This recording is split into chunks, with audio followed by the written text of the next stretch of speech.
A questão até, a gente tá falando, começou a falar essa questão do racismo. Ixi. Aqui somos dois negros aqui no podcast. E assim, o Brasil é um país extremamente miscigenado, né? Sim.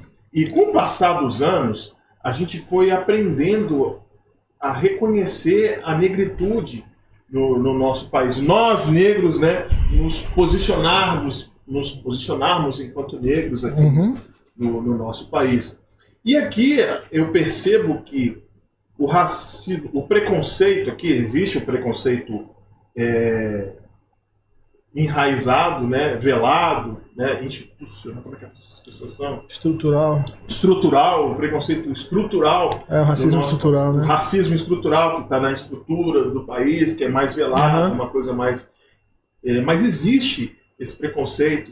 Não é vitimismo. Eu não sou vitimista, não sou, né, fujo de mimimi, mas existe. E eu vejo que a igreja evangélica brasileira, ela vira o rosto para essa questão, sabe? Ah, somos um só povo, uma só nação. Somos, de fato somos. Mas existe um grupo de pessoas que vive esse preconceito na pele. Então é complicado para pessoas dizerem, é mimimi, é vitimismo. Claro que a gente precisa fugir de vitimismo e de mimimi mesmo, que eu detesto, mas existe o preconceito estrutural, o racismo estrutural existe o preconceito dentro das igrejas, né? É só olhar ali o conselho, né? Quantos negros estão ali no conselho, quantos negros estão ali na base de liderança das igrejas, né? Isso é muito complicado, muito complicado. Isso eu estou levando pro lado da igreja, mas isso no país todo, isso precisa mudar. E qual que é a sua visão? Você como negro, como eu, que vive na pele muitas vezes, vive na própria web, na própria internet. Né? A pessoa, você coloca o teu rosto ali normal, e a pessoa fala, esse cara que nojento, que vai falar, como assim? Né? Como é que você enxerga tudo isso daí? Black, você que já tem o Black já no nome. Cara, é interessante entender que é o seguinte, a gente não pode fugir de uma realidade que o nosso país, infelizmente, é um país racista. Só que é um país racista que tenta,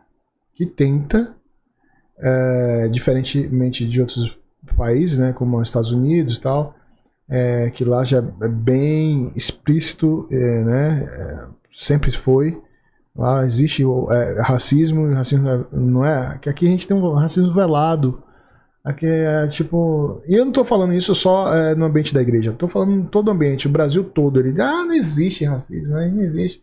Eu tenho um amigo que é preto, eu tenho um tio, minha avó é preta, minha avó não sei o que. Não existe. Mentira, pô. Mentira. A gente tem um racismo recreativo, de zombar, de bullying, sempre houve. O racismo pior, que é de maltratar, de violento. Então, assim, a gente tem esse... o Brasil... Discriminar a pessoa que vai pleitear um emprego. Sim. E aí descobre que uma pessoa com as mesmas qualificações... Eu tenho N situações de racismo dentro da igreja. Porque, assim, o racismo dentro da igreja, vamos lá, é um reflexo do que a nossa sociedade é. Então, assim, não tem muita diferença. Tem essa coisa de, essa história de, somos um corpo, somos a mesma coisa, diante da cruz somos a mesma coisa. Não somos. Não somos iguais. Não tem essa história. Não somos iguais. Não somos. Somos diferentes mesmo, então, assim, temos situações diferentes, completamente diferentes. Somos então, assim, iguais enquanto seres humanos. Mas cada um tem sua característica. Somos diferentes, não tem como. E aí, o que acontece? Pô, já é uma questão histórica, né, irmão? As igrejas históricas estabelecidas, missionárias do nosso país, as igrejas batistas, presbiterianas, luteranas, elas tinham, por questões sociais e culturais, elas aprovavam, elas tinham escravos. Os pastores, os presbíteros, tinham escravos. Sim. Tinham escravos. Então, assim, desde o início do século, a igreja, ela sempre repudiou tudo que venha de uma manifestação afro. Tudo. Então, assim, desde o início da igreja histórica. Então, assim, é um cabelo, é uma roupa, é um jeito de falar, de tocar. Então, tudo foi muito, então, assim, demonizado e muito repudiado dentro da igreja.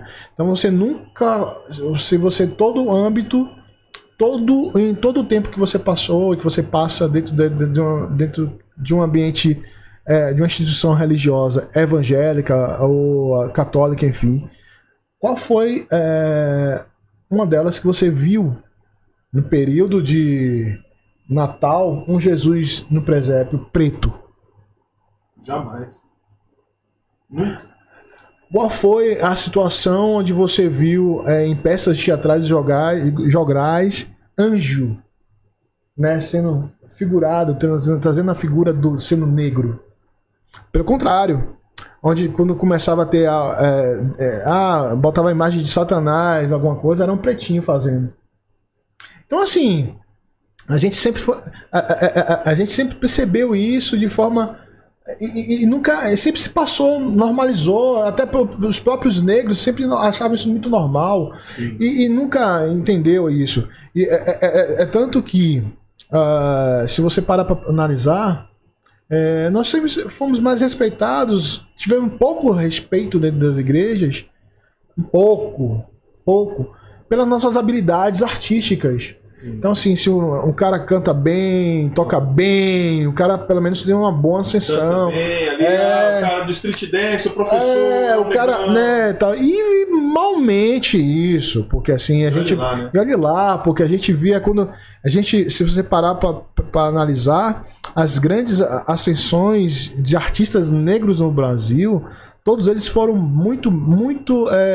Chega a um certo tempo que eles são. Acabam se adaptando, né? Tem que usar uma roupa assim, roupa assado e tal. Assim, mas a gente teve, graças a Deus, que a gente teve no meio do percurso bandas como Kadosh que tocavam nas igrejas com roupa africana. Sim. A gente, graças a Deus. Por causa do Kadosh, eu usei aquela toquinha, né? A gente, graças a Deus, que por muita persistência, que foi demonizado de acabar a agenda. Hoje deixa quieto. Mas assim. Deixa quieto. Opa!